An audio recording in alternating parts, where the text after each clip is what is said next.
Hello દોસ્તો, તમારું મારા નવા બ્લોગમાં સ્વાગત છે। તો આજે આપણે બનાવીશું ભજીયા।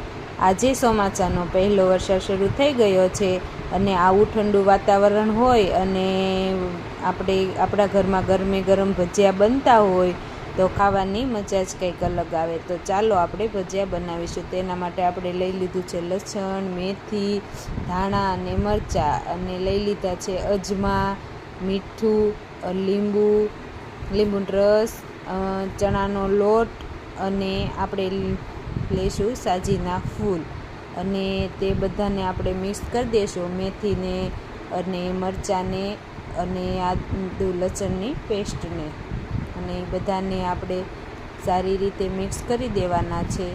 આવી રીતે બધું જ મિક્સ કરી અને તેમાં આપણે થોડુંક સ્વાદ પ્રમાણે આપણે મીઠું ઉમેરી અને આપણે થોડું પાણી ઉમેરીને બધું મિક્સ કરતું જવાનું છે।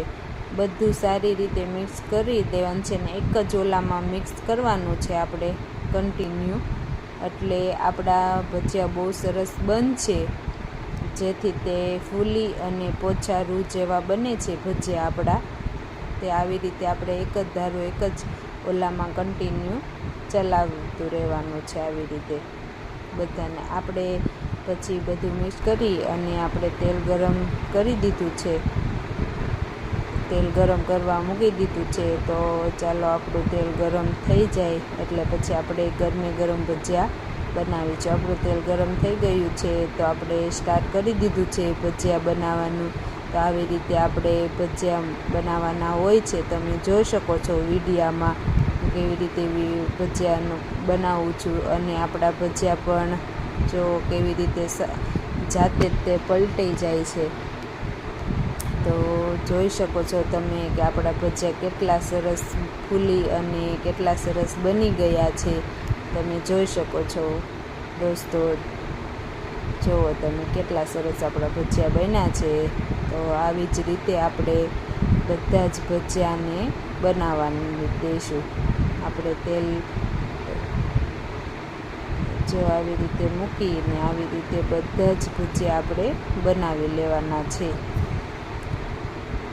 તમે જોઈ શકો છો કેવી રીતના હું બનાવું છું બધા જ ભજીયા। તો આવી રીતે આપણે બનાવી નાખવાના છે ભજીયા બધા જ।